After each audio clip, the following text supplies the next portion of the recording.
Hello à toi, je m'appelle Sophie, je te souhaite la bienvenue pour cette prédication. Et vraiment profite à fond et puis vraiment ouvre aussi ton cœur à ce qui pourrait te parler et ce qui pourrait te toucher pendant cette prédication. On va continuer aujourd'hui une série de prédications qui a commencé la semaine passée avec Yves qui s'appelle Résistance. Qui était là la semaine passée, matin ou soir? Yeah, trop bien. On redémarre avec cette série Résistance. Et dimanche dernier, c'est Yves qui a posé le décor. La vie ressemble à une rivière avec un courant puissant. Et si on laisse un bateau aller sans rien faire, alors on va se faire emporter par le courant. Et si on fait rien, les autres vont choisir qui on devient. Le courant va choisir pour nous. Dans cette série, on parle de résistance. On ne parle pas d'une résistance politique ni d'un combat contre des personnes. C'est la résistance du disciple de Jésus. Celui qui veut suivre le courant, devenir comme Jésus, doit résister aux autres courants. Face à une culture qui veut façonner nos esprits, Paul nous dit « Ne vous conformez pas au siècle présent ». C'est des choses qu'on a vues la semaine passée. On a été dans Romains 12. Si tu as une Bible, tu peux déjà l'ouvrir dans Romains 12. On va continuer ce texte aujourd'hui. Et Yves le soulignait, la question n'est pas est-ce que je suis influencé, mais plutôt qu'est-ce qui m'influence ? Qu'est-ce qui en ce moment me forme et me transforme ? Qu'est-ce que je laisse comme influence de ma vie me changer, me transformer ? Il y a une réalité, on est tous dans un monde avec plein d'influences. Il faut qu'on soit conscient, on veut résister à certains courants et se laisser emporter par le courant que Dieu a pour nous. Amen. C'est là où on s'en va avec cette série. Résister aux courants de la vie qui veulent nous façonner, laisser Dieu nous transformer pour devenir les disciples qu'il veut qu'on soit. Une résistance qui se joue aussi dans nos relations. J'aimerais vous partager une info que j'ai découverte, moi, en préparant ce message. Je ne sais pas si tu savais, mais l'arbre le plus grand du monde, c'est un séquoia. Il fait 115 mètres de haut. C'est énorme. Les séquoias, ils sont vraiment réputés pour être très, très, très grands. Et pourtant, j'ai découvert l'info qu'en fait, pour un arbre si grand, il a des racines très peu profondes. Il n'y a que 1 ou 2 mètres de profondeur de racines. Alors ça peut paraître beaucoup, mais c'est rien. En fait, c'est vraiment pas du tout beaucoup. Ce qui est intéressant, c'est qu'en fait, s'il pousse de façon isolée, le séquoia, à cause de ses petites racines, s'il y a une tempête, il peut s'effondrer. Il peut s'effondrer. Il a besoin des autres autour de lui pour tenir et résister aux tempêtes.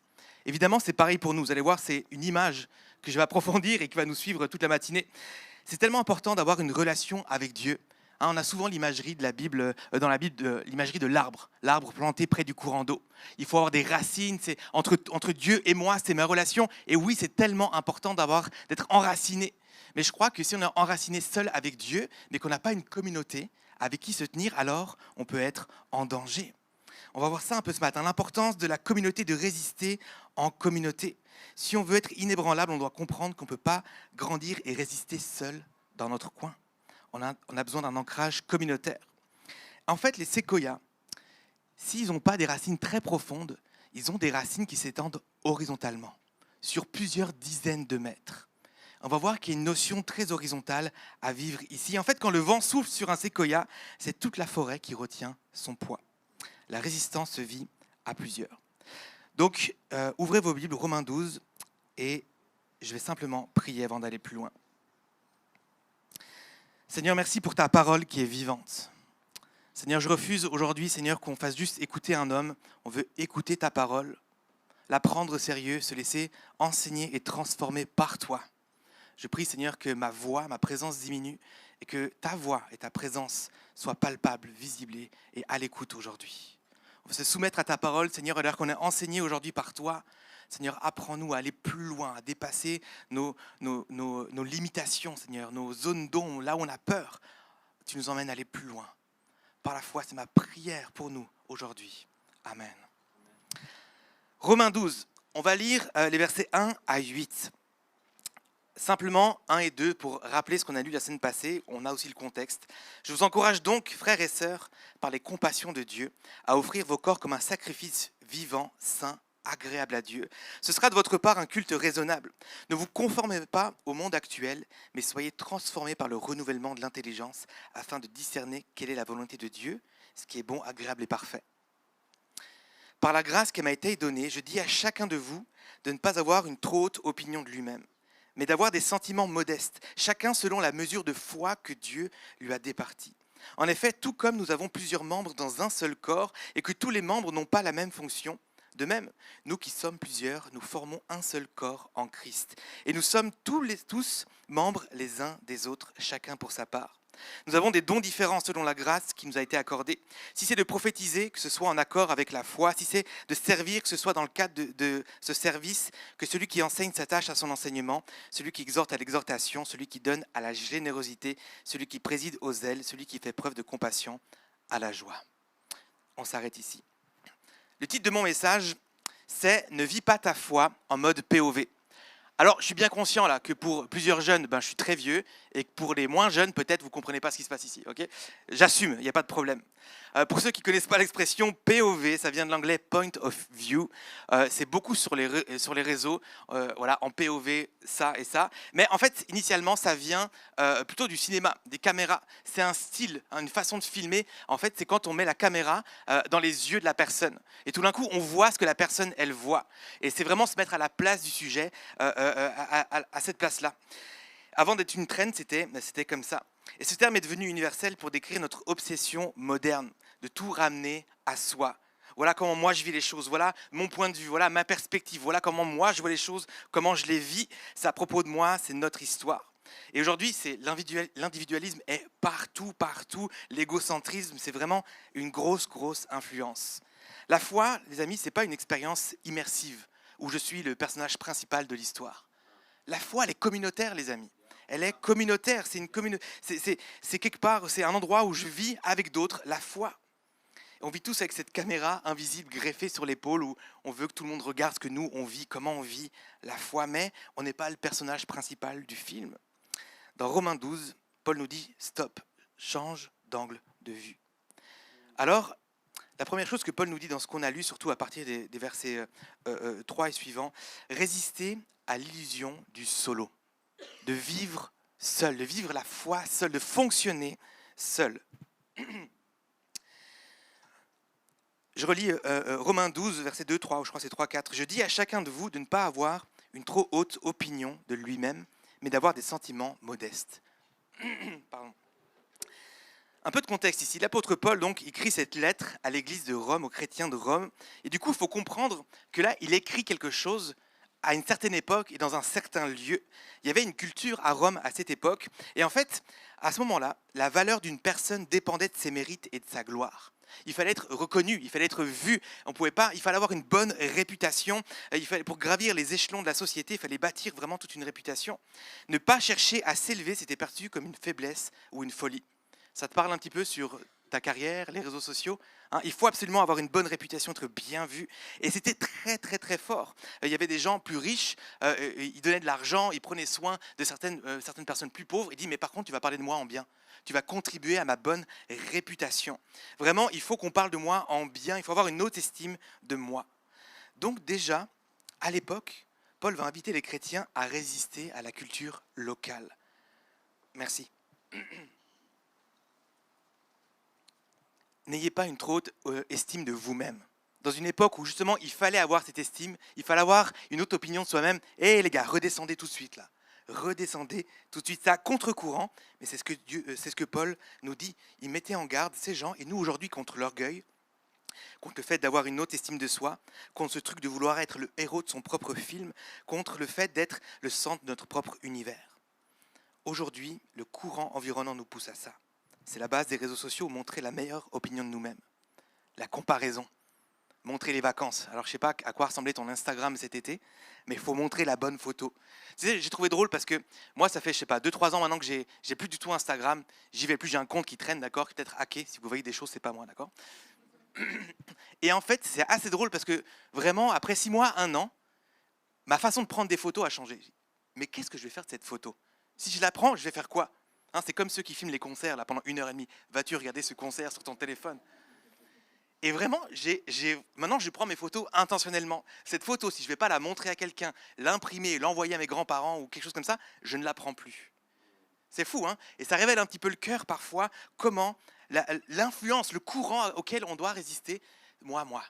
Et puis comment moi je suis beau, puis comment il faut que je montre que c'est bien, et puis comment ma vie elle est super, il faut que je montre tout ça, il faut que je me bâtisse une réputation. L'objectif de la plupart des entreprises, montrer qu'on est les meilleurs. On fait de la pub, du marketing, le produit des autres est nul, le nôtre est mieux, venez l'acheter, c'est bien, la réputation. Tout est beau, tout est génial chez nous. Dans beaucoup de contextes, on est poussé à montrer ou à faker une image de nous. constamment dans la peur du regard des autres. Et ça nous pousse, ça nous conforme à montrer quelque chose de nous. L'illusion d'être le personnage principal est partout. On l'entend, écoute ton cœur. Il n'y a que toi qui sais mieux. Laisse personne parler dans ta vie, c'est toi qui sais ce qui est le mieux pour toi. Suis tes rêves. Tu as tout en toi. Écoute pas les autres, il y a tout en toi. Tu es ton propre Dieu. Ça, c'est le courant. C'est le courant continu là, qui veut nous forcer à croire ça. Sois le personnage principal. Vas-y dans ton coin. Développer sa foi, c'est super. Le développement personnel, c'est une expression qu'on retrouve de plus en plus, même dans le monde chrétien. Le développement personnel, la foi, ça devient tout un truc. Et je crois que c'est tellement indispensable, je l'ai dit, ça commence la foi par une relation individuelle avec Dieu. Tu dois développer ta foi. Oui, tu dois enraciner. Tu n'es pas sauvé par quelqu'un d'autre. Tu es sauvé pas par une communauté, mais par Jésus-Christ. Ça commence par là. Mais je crois qu'on a survendu l'idée du salut personnel au point qu'on a oublié qu'on est sauvé dans une famille. Tu n'es pas sauvé pour faire ta vie tout seul avec Dieu. Tu es sauvé pour rejoindre une famille. Tu sais, c'est incroyable. Quand tu donnes ta vie à Dieu, on parle d'adoption. Dieu t'adopte. Tu as un père incroyable, parfait, qui veut prendre soin de toi. Mais des fois, on oublie qu'on a des frères et sœurs. Tu n'es pas juste adopté pour avoir un père. Quand tu es adopté, tout d'un coup, tu as des frères et des sœurs. Et tu ne peux pas dire, moi, je viens juste faire des tête-à-tête avec mon père au resto, mais je ne viens jamais au repas de famille. C'est pas pour ça que Dieu t'a sauvé. Il t'a mis dans une famille. Et tu sais quoi ? La famille, c'est l'église. Et parfois, c'est compliqué. Parfois, c'est messy. On est tous différents. Mais Dieu a prévu ça pour grandir, pour s'aider, pour résister aux différents courants qui sont là. N.T. Wright a dit ceci, l'évangile ne consiste pas seulement à vous donner une relation personnelle avec Dieu, mais à vous intégrer dans une nouvelle famille humaine qui incarne l'amour de Dieu au milieu d'un monde fragmenté. On doit résister au courant qu'on peut vivre seul, faire la foi seul. Vivre sa foi seul revient à accepter l'invitation à un banquet, c'est le salut, mais à refuser de s'asseoir à la table avec les autres invités. On connaît bien le verset de Jésus qui résume toute la loi, tous les grands commandements. Aime ton Dieu tout ton cœur, toute ton âme, toute ta force, et aime ton prochain comme toi-même. Et Jésus va dire, ça c'est les deux plus grands commandements. On les connaît bien, on les dit, on essaye de les vivre. Mais souvent, on vit, aime ton Dieu comme toi-même. C'est entre Dieu et moi je m'aime beaucoup, et peut-être que pour certains, tu t'aimes pas beaucoup, puis c'est un autre travail à faire. Mais souvent, on met les autres de côté. Ma relation avec Dieu, et puis on va dire, comment ça va ta relation avec Dieu ? Et puis est-ce que tu grandis ? Et puis c'est très bien de nouveau, il faut le vivre. Et c'est pour ça qu'ici, on vous challenge souvent dans la communauté. Est-ce que tu parles à d'autres ? Est-ce que tu confesses à d'autres ? Est-ce que tu pries avec d'autres ? Est-ce que tu te tiens avec d'autres ? Est-ce que tu pleures avec d'autres ? Est-ce que tu connais la vie des autres ? Est-ce que tu sais qui souffre ici ? Est-ce que tu sais qui a raté son permis, qui l'a réussi, qui a eu ses examens, qui a trouvé un appartement ici ?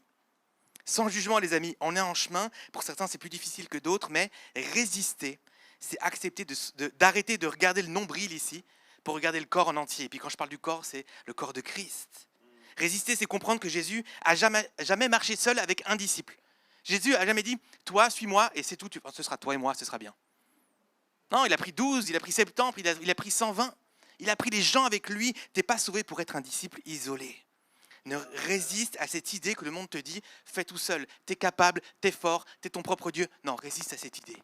Tu ne tiendras pas longtemps, même si tu es bien enraciné en Dieu, tu as besoin des autres. Amen. Dieu ne sauve pas des individus, il sauve son peuple. Et il choisit de le faire une personne à la fois. Deuxièmement, les amis, on doit résister ensemble. Ensemble. Ecclésiaste 4, versets 9 à 12, on ne va pas lire tous ces versets-là, mais ça nous dit qu'il vaut mieux être deux que tout seul. On le voit souvent dans les versets de faire part de mariage, par exemple. On est plus efficace à deux. Si on tombe, l'autre le relève. On se tient chaud à deux. Et au verset 12 que je vais lire, si quelqu'un peut l'emporter contre un seul homme, à deux, on peut lui résister. La corde à 3 fils ne se coupe pas facilement. Si un courant peut l'emporter sur une seule personne, si une influence peut l'emporter sur une personne seule, si une tentation peut l'emporter sur une personne seule, à deux, on peut résister. À deux, on peut résister. Un tombe, qui est là pour te relever ? Tu as besoin. Et quelqu'un a besoin qui tombe, qui est toi, là, qui le relève aussi. À deux, on est plus fort. À trois, en famille, on est plus fort. Et le texte ajoute évidemment de mettre Dieu au milieu, la corde à 3 brins. Là où 2 ou 3 sont réunis, là il y a Dieu qui est là, et lui il est le ciment, c'est lui qui fait les choses. On revient maintenant à notre texte principal de Romains. On continue la lecture, versets 4 et 5. En effet, tout comme nous avons plusieurs membres dans un seul corps et que tous les membres n'ont pas la même fonction, de même, nous qui sommes plusieurs, nous formons un seul corps en Christ. Et nous sommes tous les membres les uns des autres. J'aime trop cette idée qu'on s'appartient les uns les autres. On est les membres les uns des autres. Ici, Paul utilise une image, c'est intéressant parce que je l'ai découvert que là. Une image en fait du corps que moi j'aime beaucoup, que je prêche souvent, qu'on connaît bien dans la Bible, mais c'est une image du corps qui était très connue à son époque en fait. Ça faisait référence à une métaphore qui était utilisée bien au-delà. 500 ans plus tôt, un dirigeant romain nommé Agrippa avait raconté une fable pour calmer le peuple qui était en révolte. Et il leur disait ceci: le peuple, vous êtes les pieds et les mains. Les élites au pouvoir, c'est l'estomac. Si vous arrêtez de travailler pour l'estomac, c'est tout le corps qui meurt. Donc, restez à votre place et servez le pouvoir. Pas une super bonne histoire, on est d'accord, hein, mais c'était l'image du corps ici. Et il disait, en fait, nous là, on prend soin de vous, tout ça, mais si vous arrêtez de prendre soin de nous, on va tous mourir, vous aussi. Donc, on ne va pas changer les castes, on va continuer. Waouh, super. Mais cette image, elle était connue en fait. Quand Paul il parle de l'image du corps, les gens font « Ok ». Il parle d'Agrippa, je vois très bien l'image du corps qui n'est pas une bonne image. Et là, il la twist, il fait quelque chose de subversif. Il vient justement dire, là, il n'y a plus de pyramide en fait. Il n'y a plus de forts ou de faibles les uns les autres. Vous vous appartenez les uns les autres. Et Paul, il suggère un mouvement de résistance. Non pas contre le gouvernement romain, mais notre façon d'être des disciples. Il explique qu'en Christ, il n'y a plus d'élite. Il n'y a pas de membres VIP, il n'y a pas de membres de seconde zone. D'autres textes qui parlent du corps, on va dire, on va prendre soin justement des parties les plus faibles. Et il y a vraiment cette idée de lisser en Christ. Il n'y a plus ni homme ni femme, on est enfants de Dieu. Nous sommes tous membres les uns des autres. C'est comme s'il disait, si ta main est coupée de ton bras, elle ne va pas devenir indépendante, elle va mourir. Tu as besoin des autres et les autres ont besoin de toi. Sans les autres, il ne te manque pas juste un réseau social, il te manque une partie de toi-même. Parce que tu appartiens à quelqu'un d'autre appartient à toi. Et si on résistait à cette idée qu'on peut traverser les tempêtes de la vie tout seul, si on arrêtait de faire cavalier seul, résister, c'est accepter de lever la main quand on coule. Résister, c'est refuser de porter ses fardeaux en secret. Résister, c'est refuser de voir les gens souffrir tout seuls, sans rien faire. Je reviens à l'image des séquoias, les amis. Mes découvertes étaient riches. J'ai dit, leurs racines, en fait, s'étendent sur des dizaines de mètres sous la terre à l'horizontale. Et en fait, les forêts de séquoia, leurs racines s'entremêlent, elles s'entrelacent. Et en fait, vraiment, ça devient un croisement comme ça qui est réellement très solide. Et quand il y a une tempête, c'est pas juste un arbre qui vacille, il y a toute une forêt où il y a un réseau de racines qui se tient ensemble. Sous la terre, c'est du béton là, qui résiste à tout. Et je trouve ça tellement beau d'imaginer ces racines qui décident de s'entrelacer. Et moi, ça me faisait penser, c'est à l'amour qu'on a les uns pour les autres qu'on va reconnaître qu'on est des disciples. C'est dans notre amour, c'est dans notre lien, c'est dans la façon dont on va tisser les liens entre nous, dont on va résister ensemble, qu'on pourra faire un mouvement de résistance. Qu'on pourra résister face aux tentations, qu'on pourra résister face aux difficultés, face aux tempêtes de la vie. Je crois qu'il faut qu'on élargisse nos racines sous terre pour aller se connecter avec d'autres. Et ça peut, je sais, c'est défiant aujourd'hui, justement cette influence qui nous dit mais t'es bien tout seul, et puis fais tout à distance. Si tu voyais les chiffres, j'ai plus les statistiques en tête exactes, mais l'anxiété que c'est pour les jeunes d'aujourd'hui juste de passer un coup de fil. On n'a plus de skills, de compétences sociales, on ne sait plus comment se faire des amis. Ça fait peur de tisser des racines et puis d'emmêler avec d'autres, mais on en a besoin les amis. On en a besoin et d'autres en ont besoin avec toi. Mon dernier point, résister à l'exclusion. Si on s'arrête juste à dire on forme un corps soudé, c'est bien, mais on court un danger ici, c'est celui de fabriquer une église en mode VIP. Juste entre nous, on est bien. Et puis on va s'isoler du monde et puis vivre notre truc entre nous, ça va être super. On ne veut pas être une église fermée, on veut être une église qui s'ouvre, qui invite les gens à rejoindre la famille. Dans le monde romain de l'époque, comme le nôtre aujourd'hui, les relations fonctionnent par affinité ou par intérêt. On prend soin de ceux qui nous le rendent bien. Et puis, on va prendre du temps avec ceux où on a beaucoup d'affinités, parce que c'est drôle, c'est fun, c'est facile. Et puis, c'est rien de mauvais à faire ça, évidemment. Ne traîne pas que avec des gens toxiques ou qui sont différents de toi. Ce n'est pas mon conseil. Mais on a une tendance à fuir ceux qui sont plus challengés socialement. Ceux qui sortent un petit peu des cases, ceux qui nous paraissent bizarres. Et même à l'église, les amis. À l'école, dans ton travail, dans la rue, partout. Je ne sais pas ce qui se passe quand toi, tu croises un drogué qui vient un peu bizarrement vers toi, qui te demande une pièce. Qu'est-ce que tu fais? Est-ce que tu traces? Est-ce que tu le regardes? Est-ce que tu dis même juste bonjour? Les gens, peut-être dans tes cours, dans ton université, où tu vas, sur ton lieu de travail, il y a ce gars un peu bizarre là. Ah non, mais ouais, c'est bon, ça me saoule. Puis je vais le fuir et puis je ne vais pas faire semblant de ne pas avoir écouté. On a une tendance à s'éloigner de ces personnes-là. Ceux qu'on connaît moins, les exclus. L'exclusion sociale, elle est massive en Occident. C'est profondément intégré à notre culture. T'as remarqué que même, c'est très rare qu'on voit des handicapés dans la rue. C'est rare qu'ils soient mis dans des endroits, c'est rare qu'on fasse la vie avec eux. Que souvent, justement, malheureusement, ça dénote quand on voit quelqu'un qui est différent de nous. C'est fou comme, c'est partout là. C'est une influence qui nous frappe de plein fouet. On a souvent tendance, les amis, écoutez bien, à repousser les gens par qui Jésus était attiré. C'est une influence, elle est en moi, hein.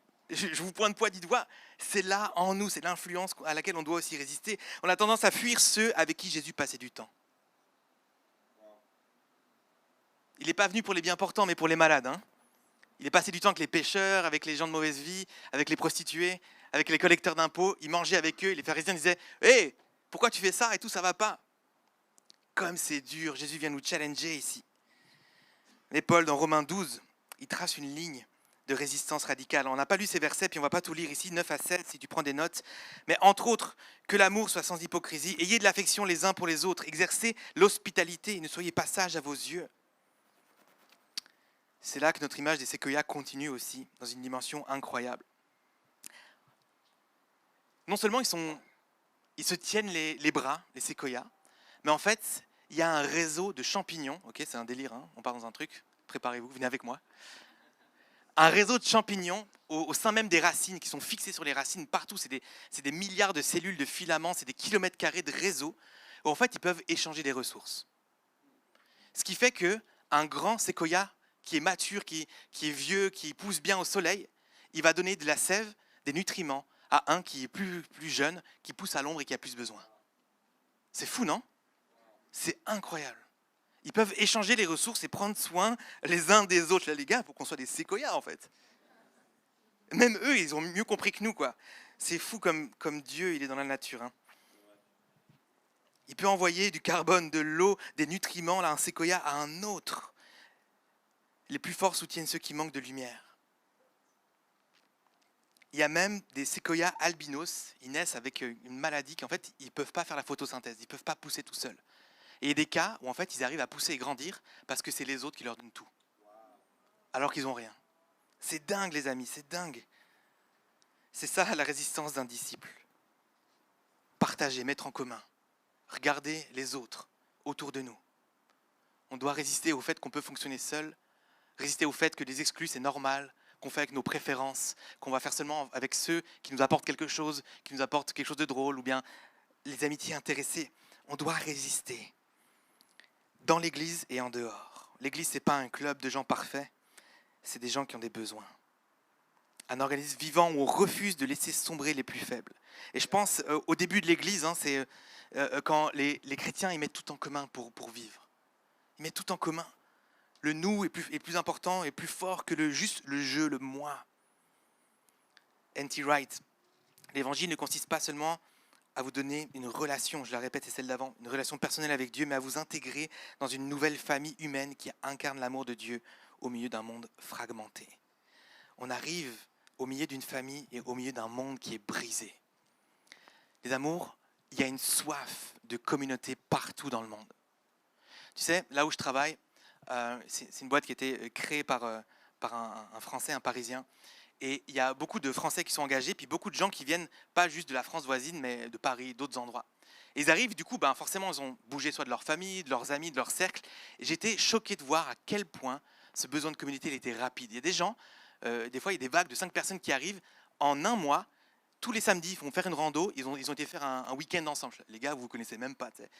Mais en fait, ils n'ont personne d'autre. Ils ont soif de connecter, de faire des choses, de se rattacher, d'être ensemble. Et je me souviens, c'est fort, ça m'avait marqué. Il y a quelques années en arrière, on amenait du coup notre fils à la crèche au tout début. Et puis on rencontrait différents parents. Puis là, il y avait un copain de notre fils, Milo. Il s'appelait peu importe comment il s'appelait, il avait 2 mamans, pas de papa. Et puis on connectait avec ses mamans, puis c'était vraiment, vraiment très intéressant comme conversation. Mais surtout, elle disait, c'est fou parce on vient de France, on a été aux États-Unis justement pour avoir un enfant sans monsieur. Et puis on arrive ici, puis en fait on est seul. Et puis on a un enfant, et puis en fait on n'a personne pour le garder, et puis on aimerait sortir de temps en temps, et puis on réalise c'est dur en fait d'avoir une communauté, c'est dur de tisser des liens, on n'a pas de temps, c'est compliqué, mais il y avait une soif qui était là. J'ai besoin de ça en fait. Et puis elle me disait, une des mamans disait, et puis ben, on s'est tourné vers la communauté LGBTQ, voilà, plus. Et puis elle disait, ben, c'est super ce qu'on peut trouver là-bas, puis en même temps il y a tout un mouvement qui est très politique et tout, puis c'est pas ce qu'on recherche exactement. On a besoin, et puis elle n'a pas dit, mais d'une communauté, d'une famille, on a besoin de gens où on se tient les uns avec les autres, au-delà de combats, au-delà de choses qui peuvent être bonnes, mais on a besoin d'une communauté. Les amis, ici, dans notre communauté, il y a des gens qui ne vivent pas la communauté. Dans ton travail, dans ton école, dans ton quartier, dans ton immeuble, il y a des gens qui meurent, qui ont soif d'une communauté. Et peut-être pas que tu vas être leur communauté, mais peut-être tu peux étendre une racine. Il y a des gens qui ont besoin de toi, qui ont besoin des nutriments que toi peut-être tu as et que tu peux passer plus loin. On doit résister à l'exclusion. On doit résister à s'éloigner de ceux qui sont différents, qui ne sont pas comme nous. C'est difficile les amis, ça demande du sacrifice, ça demande de mettre des efforts, du temps, de l'argent de côté. C'est sûr, oui. Mais on ne résiste pas juste pour faire des bonnes actions, pour devenir à l'image de Dieu. On n'existe pas sur cette terre pour faire notre vie en POV, mais pour accomplir ce que Dieu veut qu'on fasse sur cette terre. Que son règne vienne, que ta volonté soit faite. Cherchez d'abord le royaume de Dieu et sa justice. On est appelé à cette vie-là. Amen, les amis. J'aimerais vous laisser avec des applications concrètes. Puis je les ai basées sur des valeurs de Home. Okay. Premièrement, l'intentionnalité. Sois intentionnel. Et puis ça résume un petit peu cette série Résistance. Parce que si tu n'es pas intentionnel, alors ça va être accidentel. Si toi, tu ne sais pas où tu vas, ben, il y a la culture environnante qui va décider où tu vas aller. Il faut de l'intentionnalité. Peut-être toi, c'est quelque chose que tu dois faire cette semaine ou ces prochains temps. Si tu vois personne en dehors du dimanche, c'est peut-être que tu es en mode consommateur et peut-être en mode danger. Planifie un temps avec quelqu'un de l'église cette semaine. Commence à étirer tes racines vers quelqu'un d'autre pour faire juste un nœud avec quelqu'un. Hein, je l'ai prêché avant l'été, c'est qui tes gens? C'est quelque chose qu'on répète souvent ici. C'est qui tes amis? C'est qui les gens avec qui tu te tiens? Va au moins vers quelqu'un. Sois intentionnel. Ne laisse pas la peur que quelqu'un te dise « j'ai pas le temps » de ne pas y aller. Ok? Sois intentionnel. Mets de l'intentionnalité dans ta vie, dans tes relations. Deuxièmement, l'honneur. J'appelais ça la compétition inversée. Il faut qu'on remette plus d'honneur dans l'église, dans nos célébrations, dans notre communauté, dans ton travail, dans les couples, dans les familles. Et puis, moi j'aime trop, parce que c'est Paul qui va dire, mais en fait, rivalisez d'honneur. Ne vous estimez pas trop, au contraire, estimez les autres, élevez les autres. Et moi je parle de compétition inversée parce que souvent on veut être, c'est moi le meilleur, c'est moi le plus fort, regarde-moi comme je suis beau, Instagram et tout ça. Et ouais, on devrait faire un Instagram pour mettre à l'honneur les autres, c'est trop bien. Regarde les vacances de lui,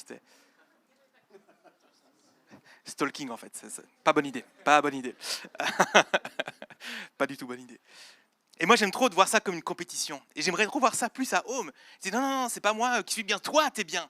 Et puis moi j'aime bien dire, les amis, faisons pas la politesse suisse là. Tu rentres dans l'ascenseur, bonjour, allez-y, non, moi vous, oui, quel étage, oui, d'accord. Non, pas de la politesse, pas de l'hypocrisie là, soyez sans hypocrisie. Cherchez des vraies choses à mettre en lumière chez les gens. C'est tellement bien. Puis attendez pas qu'ils soient là pour parler de bien des autres. Purée, je vais y arriver. Attendez pas qu'ils soient là pour parler du bien des autres, ok?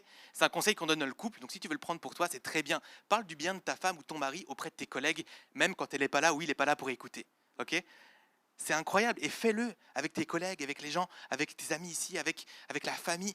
Honore les autres, élève les autres. Et tu vas voir à quel point, déjà tu vas être aimé, parce qu'on aime bien les gens qui sont gentils, qui parlent du bien des autres, et à quel point ça va changer la dynamique, la culture, l'ambiance. Encourage, réjouis-toi, célèbre, participe au succès de quelqu'un. Élève avec tes paroles, tes actes, sois sincère. Ça va faire du bien, puis ça va casser ton orgueil, casser ton individualité, casser l'ego, l'estime que tu peux avoir, peut-être la surestime que tu peux avoir de toi. Une façon de résister à l'ego. Et troisièmement, la générosité. Se donner pour résister. Donner, c'est déjà se détacher de son individualisme. Quand on donne quelque chose de nous, ça veut dire que je suis d'accord que ce ne soit plus à moi. C'est déjà un pas vers quelqu'un d'autre. Et je sais que c'est toujours un sujet touchy, on en a parlé avant, Phil l'a bien amené aussi, mais la générosité, c'est refuser de conserver son temps, ses ressources pour soi.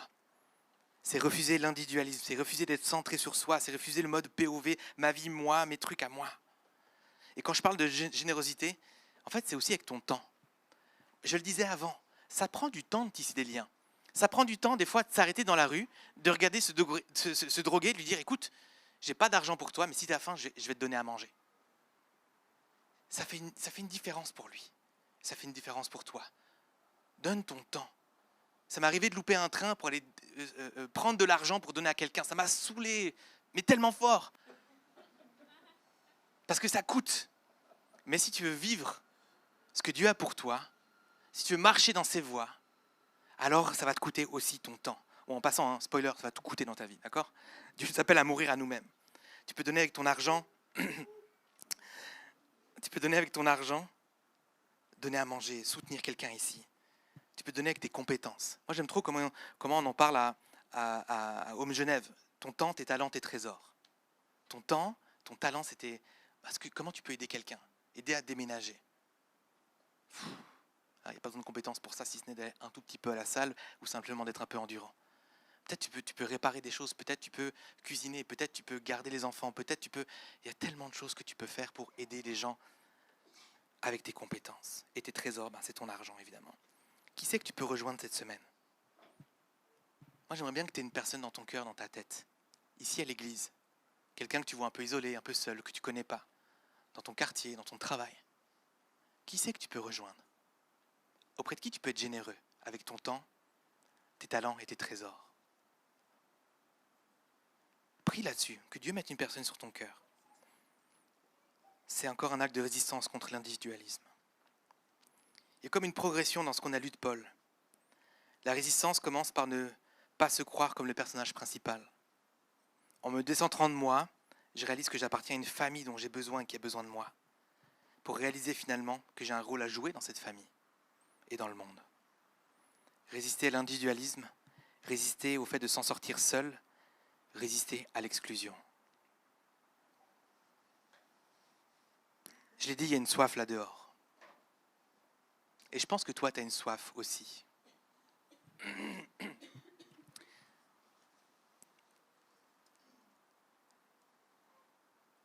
Quand on louait là tout à l'heure, je sentais qu'il y a des gens qui souffraient ici. Alors, c'est pas nouveau, tout le monde souffre dans une église.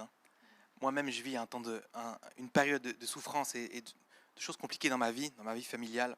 On en parle avec certains et c'est incroyable de recevoir dans notre famille des nutriments de la part de d'autres personnes. Les amis, je suis choqué de l'œuvre de Dieu au travers de ces gens. En fait, je suis moi-même surpris, je partageais ça avec des frères cette semaine, je suis surpris d'aller comme je vais, grâce à eux. Et peut-être tu te sens comme ça, sauf que tu n'as peut-être pas un réseau de champignons autour de toi. Mais que tu en as besoin. Tu as besoin que quelqu'un pleure avec toi, quelqu'un souffre avec toi. Dieu va être le premier à souffrir et à pleurer avec toi. Mais Dieu t'a mis dans une famille qui est là pour souffrir et pleurer avec toi.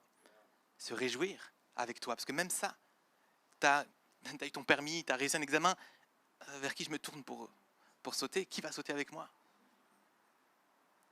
Vivons ça, les amis. Étendons nos racines. Des dizaines de mètres.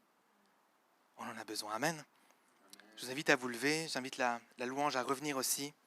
On va prendre un temps de prière avant de retourner dans un dernier chant de louange.